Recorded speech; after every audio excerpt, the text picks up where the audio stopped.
بسم اللہ الرحمن الرحیم۔ نکاح کے اندر الفاظ کا بڑا اعتبار ہے، بلکہ نکاح منعقد ہی الفاظ کی بنیاد پہ ہوتا ہے۔ فقہا کی واضح عبارت ہے النکاح ینعقد بالایجاب والقبول اذا کانا بلفظین۔ ایسے میں جو ہمارے نکاح خواہ حضرات ہیں، نکاح کے وقت میں حاضرین مجلس ہے، متعاقدین ہیں، انہیں چاہے انتہائی آسان اور واضح الفاظ کا استعمال کریں۔ ہماری جو نکاح کی محفلیں ہوتی ہیں ان میں جو الفاظ، چاہے وہ نکاح ناموں میں تحریر کی صورت میں یا زبانی دہرائے جانے والے الفاظ، زیادہ تر رٹے رٹائے ہیں کافی عرصے سے۔ ایک دور تھا جب ہندوستان کے اندر علوم فارسی اور عربی زبان میں رائج تھے، بلکہ ہر زبان میں انہی دونوں زبانوں کا غلبہ اور آمیزش تھی۔ اسلام سے ریلیٹڈ جتنی بھی محفلیں ہوتی ان میں زیادہ تر جو الفاظ استعمال ہوتے وہ انہی دونوں زبانوں کے استعمال ہوتے، لیکن اب وہ دور نہیں۔ آج تو اہل علم خود اہل اردو، اہل مدارس، ان کی اردو بھی اب اس پائے کی نہیں رہی ہے جائے کہ ان کی زبان میں عربی یا فارسی کا غلبہ رہے۔ اس لیے جو ہماری نکاح کی محفلیں ہوتی ہیں ان محفلوں میں جو الفاظ تحریر ہوتے ہیں یا بولے جاتے ہیں زیادہ تر رٹے رٹائے ہوتے ہیں۔ میں معافی چاہوں گا گستاخی۔ ہمارے جو ائمہ نکاح خواہ حضرات ہوتے ہیں وہ ان الفاظ سے خود بھی واقف نہیں ہوتے، حاضرین مجلس بھی ان کا مفہوم نہیں سمجھ رہی ہوتی ہیں، بلکہ بسا اوقات تو ان الفاظ کا صحیح تلفظ، پروننسیشن بھی صحیح نہیں ہوتا۔ اس لیے الفاظ کا صحیح انتخاب بہت ضروری ہے۔ یہی وجہ کہ فقہائے کرام نے الفاظ کا ایک انتخاب کر کے دے دیا کہ یہ الفاظ جس سے نکاح منعقد ہوگا، فلاں فلاں الفاظ جس سے نکاح منعقد نہیں ہوگا۔ وہیں یہ بھی ضروری ہے کہ آپ ایجاب و قبول کے لیے، ایجاب نکاح کی جو گزارش کریں، چاہے وہ لڑکا ہو لڑکی ہو، ان کے وکیل ہوں، جو پہل کرتے ہیں اس گزارش کے، اس سے ہم موجب یا ایجاب کہتے ہیں، اور جو اس پہل کو پھر قبولیت کا جامہ پہنائے، اس پہل پر اقرار کرے، تو اس سے ہم قبول کہتے ہیں۔ وہ لڑکا بھی ہو سکتا ہے ابتدا، لڑکی کی بھی ہو سکتی ہے۔ تو یہ جو ایجاب و قبول، یہ چونکہ نکاح کا رکن ہے، نکاح ایجاب و قبول کے بغیر نہیں ہو سکتا، تو ایجاب و قبول کا دونوں کا ماضی کا صیغہ ہونا ضروری یا دونوں کا حال کا صیغہ ہونا ضروری ہے۔ مثلا آپ یہ کہہ دیں میں نے نکاح کیا، تمہیں قبول ہے، وہ کہہ دیں ہاں میں نے قبول کیا، وہ دونوں پاسٹ کا سنٹینس استعمال کریں تو نکاح ہو جائے گا، یا دونوں پریزنٹ سنٹینس استعمال کریں تو نکاح ہو جائے گا۔ لیکن اگر فیوچر کا صیغہ استعمال کیا جائے، مثلا میں نکاح کروں گا یا میں نے نکاح کیا، اور وہ آگے سے کہہ دیں میں قبول کروں گی، تو اس صورت میں نکاح منعقد نہیں ہو جائے گا۔ تو یہ بھی بہت ضروری ہے، الفاظ کے صحیح انتخاب کے ساتھ ساتھ صحیح زمانے کا بھی انتخاب۔ اب ہم شروع کریں نکاح کے طریقہ کار کی۔ نکاح اصالتاً ہوتا ہے یا وکالتاً ہوتا ہے؟ ولایتاً بہت کم ہوتا ہے، ولایتاً چونکہ نابالغی میں ہی ہوتا ہے، وہ بہت کم۔ اصالتاً کا مطلب دلہا دلہن خود کر رہے ہوں، خود موجود ہوں محفل کے اندر، اور وکالتاً کا مطلب یہ ہوگا کہ یہ دونوں موجود یا ان دونوں میں سے کوئی موجود نہ ہو، ان کا ولی موجود ہو۔ اس سے پہلے دو باتیں اور یاد رکھیں۔ گواہ کس چیز کا نام ہے؟ ہم لوگ پہلے ہی متعین کر دیتے ہیں کہ فلاں فلاں گواہ، لڑکی کے لیے بھی دو گواہ ضروری ڈھونڈتے ہیں، لڑکی کی طرف سے دو گواہ ضروری ڈھونڈتے ہیں، اور وہ بھی دونوں کے رشتہ دار یا پہلے سے طے کر دیتے ہیں۔ جبکہ گواہ کہتے ہیں جو کسی بھی انسیڈنٹ کے وقت میں کوئی چیز ہو رہی اس وقت میں جو موجود ہوتا ہے اسی کا نام گواہ ہوتا ہے۔ جیسے نکاح کے وقت میں باقیوں کو حاضرین مجلس لکھا جاتا ہے، حالانکہ شرعاً وہ سارے کے سارے گواہ ہیں۔ لہٰذا گواہ کا نہ رشتہ دار ہونا ضروری ہے نہ پہلے سے طے ہونا ضروری، بس اس معاملہ ہوتے وقت جن کے سامنے ایجاب و قبول وہی گواہ ہے۔ اور گواہ کا لڑکے کی طرف سے دو، لڑکی کی طرف سے دو، یہ بھی کوئی ضروری نہیں۔ اسلام میں صرف دو گواہ کافی ہیں، چاہے وہ ایک ادھر سے ایک ادھر سے، یا دونوں ایک ہی کی طرف سے ہوں، بس ایجاب و قبول کے وقت میں دو گواہ کافی ہیں۔ اسی طرح کا معاملہ وکیل کا بھی ہے۔ وکیل بھی ہمارے یہاں مشہور ہے کہ صرف ماما بنے گا، چاچا بنے گا، وہ ایک قریبی رشتہ دار کو بنایا جاتا ہے، جبکہ وکالت کے لیے بھی کوئی ضروری نہیں ہے۔ یہ ولایت نہیں، وکالت ہے۔ وکیل کوئی بھی شخص بن سکتا ہے، چاہے وہ رشتہ ہو یا غیر رشتہ ہو۔ لہٰذا نکاح یا تو اصالتاً ہوگا یا وکالتاً۔ اصالتاً جیسا میں نے ابھی بتلا دیا، صرف ایجاب و قبول اور دو گواہ یہ ضروری ہے۔ اور یہ جو نکاح پڑھوانے والا ہوتا ہے اس کو صرف معبر ترجمان کی حیثیت ہوتی ہے، یہ اصل عاقد نہیں ہوتا، اور نکاح کے حقوق عاقد کی طرف لوٹتے ہیں، وکیل اور ترجمان کی طرف نہیں لوٹتے۔ ایسے میں اگر لڑکا لڑکی خود موجود ہے، ان کے سامنے دو گواہ، دو آدمی موجود ہوں، تو اتنا کافی، ان دو کی موجودگی میں نکاح ہو جائے گا۔ اب چاہے پھر وہ نکاح لڑکا خود پڑھے، لڑکی خود پڑھے، یا ان دو گواہوں میں سے کوئی پڑھے، ایک صورت۔ دوسری صورت لڑکا لڑکی موجود ہے، دو گواہ موجود ہے، ایک تیسرا شخص ہم رکھ لیں نکاح پڑھنے کے لیے، اس صورت میں بھی نکاح ہو جائے گا۔ تیسری صورت وکالتن کی، لڑکے کا وکیل موجود ہے، لڑکی کا وکیل موجود ہے، دونوں وکلا موجود ہیں اور ان کے ساتھ میں کچھ گواہ ہیں، نکاح یہی پڑھیں کوئی اور پڑھے وہ بھی کافی ہے، نکاح ہو جائے گا۔ چوتھی صورت لڑکے کا گواہ، لڑکے کا وکیل ہے، لڑکی خود موجود ہے، یا لڑکا خود موجود ہے، لڑکی کا وکیل، وہ ایک طرف سے وکیل ایک طرف سے اصیل اور دو گواہ ہیں، اس صورت میں بھی نکاح ہو جائے گا۔ پانچویں صورت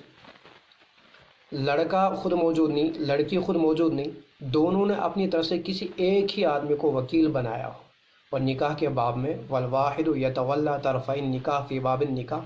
ہدایہ کتاب البیوع بالکل کتاب النکاح بالکل شروع میں دیکھا جا سکتا ہے کہ نکاح کے باب میں ایک ہی آدمی طرفین کا وکیل بن سکتا ہے، اس لیے کہ حقوق اس کی طرف نہیں لوٹ رہے ہوتے ہیں، لہٰذا ایک ہی آدمیوں کو لڑکا اور لڑکی دونوں نے منتخب کر لیا کہ تم ہماری طرف سے وکیل ہو ہماری نکاح کے، اب یہ دونوں کا وکیل ہوگا، اب یہ موجود ہیں اور دو گواہ موجود ہیں، پھر چاہے کوئی اور نکاح پڑھوانے والا ہو یا نہ ہو تو نکاح ہو جائے گا۔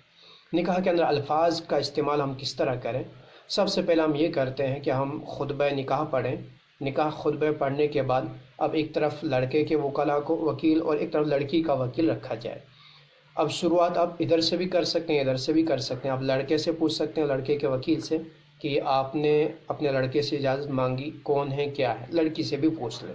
کون ہے کیا ہے، آپ نے ان سے پوچھا، کیا پوچھا، کون موجود تھا، کیا کہا۔ جب طے ہو جائے کہ ہاں یہ دونوں وکیل ہیں، اس کے بعد آپ لڑکی والے سے کہہ دیجئے کہ یہ مثلا آپ لڑکے کا نام لیں، لڑکے کا نام ہم عمر رکھیں، جس کے نام باپ کا نام ہم رکھیں عبدالستار، ہم کہہ دیں گے عمر جو عبدالستار کا بیٹا ہے جس کا وکیل فلاں آدمی ہے، یہ اپنے اس موکل کا نکاح آپ کی بیٹی کے ساتھ کر رہے ہیں، یا آپ کی موکلہ جس کا نام یہ ہے جو فلاں کی بیٹی، آپ کو اس کی طرف سے قبول ہے، وہ کہہ دیں ہاں قبول ہے، ایک مرتبہ بس اتنا کافی، نکاح ہو گیا۔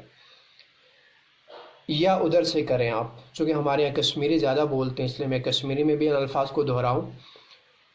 اس کرو شروعات لڑکسن طرف یا کورہن طرف دشوے طرف ہی کوئی تو ابتدا کرت کورہن وکیلس تہ پرستو کہ تہ چھا پنہ بچی پرسمت تمو کیا ون کم اس تم وز موجود، لڑکس تہ ہیکو ای پرست تسنس وکیلس تہ۔ تم پت کرو اس شروع لڑکن ہند طرف، اس ونو کور والین یہ کہ یم چھ وکیل فلاں لڑکہ سن یس ہم سن نیچو چھ، ام چھ تس سن طرف نکاح کران یا تس بچ سن نکاح کران تہنز بچی ست، یا یسن تھی وکیل چھو یس یہ ناو چھ یس یمس سن بچی چھ، تہ چھا پنہ تس بچی ہند طرف قبول، سہ ون سہ قبول، بس اتنا کافی ہے، نکاح ہو گیا۔ گویا یور تہ ہیکو ابتدا کرت یور تہ، اگر اس یور آس کرن اس ونو ہمن لڑکہ والن کہ یہ وکیل ہمس کور ہن یس کور فلاں نفر سنز، ام تسن نکاح تہنس بچس ست کران یا تہنس موکلس ست کران یس لڑکہ یہ یس ناو یہ مالس چھس یہ ناو، تہ چھا تسن طرف یہ نکاح قبول، سہ ون مے قبول تو نکاح ہو گیا۔ مہر، جہاں تک معاملہ مہر کا ہے تو مہر نکاح میں لازمی ضرور ہے لیکن یہ نکاح کا رکن نہیں ہے، اس لیے اگر مہر کا تذکرہ بھی نہ ہو، مہر کا انکار بھی، پھر بھی نکاح ہو جاتا ہے، لہذا اس کے بعد اگر آپ چاہیں تو مہر کی وضاحت کریں، ویسے یوں پہلے ہی مہر کی وضاحت ہو چکی ہوتی، یا اس وقت کرنا چاہیں تو وہ بھی کریں۔ خلاصہ یہ کہ آپ انتہائی مختصر اور آسان اپنی زبان کے الفاظ استعمال کریں جو واضح ہو نکاح کے مفہوم میں، گول مول الفاظ کا، وہ لمبے چوڑے الفاظ کہ نفس نفیس پیش کریں، اس طرح کے الفاظ استعمال نہ کریں جس کا تلفظ بھی درست نہ ہو، جس کا مفہوم بھی واضح نہ ہو۔ اسی کے ساتھ ایک اور چیز بھی یاد رکھتے چلیں ہم،